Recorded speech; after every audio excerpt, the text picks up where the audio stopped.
Our next guest, a former head coach of the Vancouver Canucks, won a Stanley Cup with the Colorado Avalanche and has been joining us through the postseason here to break down with his expert eye what he sees out there. Our pleasure to welcome back Marc Crawford to Sekeres Price. How we doing, Coach?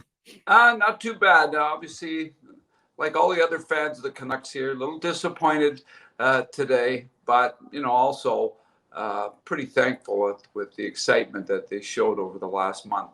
The city's really alive, and I've been around enough to see the city when it's been alive. I was here in 2011 to watch that great series, and of course I played in the 82 one and was around in the 94 one. So I've seen all the great championships, and this was a nice run for the Canucks. I think they learned an awful lot about themselves, and the learning will continue. Unfortunately, you can't have two winners in a game 7. And last night they made a valiant effort in that third period, and it certainly was exciting, but they came up short.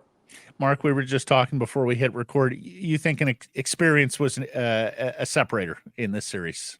Yeah, I just think that, the Oilers, and especially their key guys, Draisaitl and McDavid, and you can even go Hyman, and you can keep going down the list to guys like Ekholm and those players. They have been in these situations before, and they know. It just looked like they knew more about how desperate this the need to play a desperate brand of hockey was for them. And I think, again, they were probably playing a little bit for their own personal legacies, but also for their team legacies. And I think just thought that they had more guys yesterday that just understood the situation and how intense you have to be to win in these deciding games to get on to the Final Four. And that's why, again, we talked about this earlier in one of the shows. It's just how hard it is to win the Cup, how hard it is to get to the finals, how hard it is to get to the semifinals. And that's the disappointment, because you hear it in the players and you just see it, but that's the learning experience. That is the learning experience for those players, is that you now have in your repertoire that stinging feeling of, boy, we didn't get it done. And I think that's what makes you improve the next time you get faced in that situation. And that's what I thought I saw a little bit more from the Oilers. A lot of fans are saying, why can't you just play like you did in the third period for the two other periods? So why don't you tell me why that can't be? I mean, it actually started before the third period. If you look at the shot attempt graph, right in the middle of the game, half-hour mark, basically, the Canucks start to take over the shot attempt graph, and then they give up another goal against the flow of play to make it 3-0, which really hurt. But why couldn't they find that third period game, which they had in a lot of games, actually? Why couldn't they find that earlier? I think that's the million-dollar question. And again, I think that's the learning that has to happen. I was talking to my son before the game. I told him, I said, the key thing is that the guys, they just have to play hard. Play hard, make mistakes, but play hard, because you usually overcome the mistakes you make out of effort. And it's not that I don't think the Canucks tried, because they tried valiantly, but I thought I saw a little bit more of that game from the Oilers. They looked to be a little bit more desperate throughout their lineup. And again, I think that when you look at the Canucks, the group, I was doing that this morning. Other than Ian Cole, there's not a lot of guys that have a lot of big game playoff experience. And so how do you get that understanding? Yeah, Rick Tocchet can tell them all he wants, and Adam Foote can tell them all he wants. But it's once you've seen it and once you know it, I think it sticks in. And I thought that's what I saw from the Draisaitls and the McDavids and a few more of those guys that have been through so much disappointment in their lives that they just, they maybe had a little bit of an advantage of understanding the moment maybe a little bit better. That fruitless power play, the 4 minutes goes by, and that just seemed to just kill them. Like, the Oilers got so much air under their wings with that. the Oilers had 5 guys across the blue line. The Canucks just couldn't enter. Maybe that was the problem. We had 5 guys across the blue line and nobody noticed it on the penalty. There was the one moment. There was a moment where there was 5 guys out there, actually. 4 guys across the blue line. You're right. I mean, at the same time, like, you'd think you'd be able to figure it out on the 8th entry, and they just couldn't figure that out. Well, again, I think that when you're seeing the same power play over and over and over again, you kind of know exactly what's happening. And let's face it, the Canucks did the exact same thing to the Oilers. I mean, that was basically going on 3 games of killing off every one of their great power plays. And the difference ended up them scoring the power play goal. That was the difference in the game, as it turned out. Now, obviously they played a little bit better in the game than the Canucks did. But when you start to know the moves of everybody, it's about adjustments that you make. And I thought, they made some good adjustments, even in game in the third period. They started to come in a little bit tighter as they were making the drop breakout, and they started to come in a little bit tighter to attack the middle, because it just seemed that the Oilers were so in sync with any type of wide entry that they were trying to make, and they were shutting that down continually. And again, that's a compliment to the Oilers and the understanding that they had of exactly what to do to combat the Canucks entries. In the end, that ended up being a difference maker, but I thought it probably started a little bit earlier in the game, because again, it's just the culmination of things. And if you put yourselves in the players' minds, they're understanding what's going on in the game too. They look up and they see the shot clock and the shot totals, and that maybe played a little bit part in it. You're squeezing your stick just a little bit too much because you're not feeling quite, and you're saying, I got to get that puck to the net. I got to do this. I got to do that. And so those are the emotions that players go through, and that they're not that much different than what the fans go through. But then they have to have the complication of going out and trying to perform while they're thinking like that. So again, it's a learning experience. It really is. I know that that's small consolation to the millions of Canuck fans that are out there, but it is the reality of our sport. Is you get better as you go along. I heard a great comment this morning about just how good Miller's been playing, but he's now a 30-year-old guy, and he's gotten all this experience in his career, and that's going to happen for these younger Canucks. The Hugheses and the Petterssons, and all their good young players will be better for going through this experience, and it is a culmination of what you learn as you're going through that usually ends up getting you to win those big prizes in the end. Mark, 21, 35, 15, 17. Those are the shots on goal for the last 4 games. They won the game with 35. They lost the other 3. Did you feel they tested the Oilers goaltenders enough, given who Edmonton was playing in goal and how fragile they were at that position?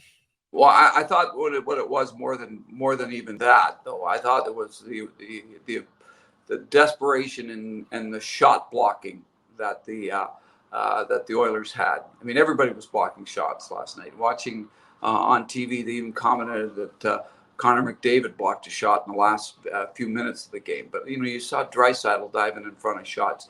The guys on the backside.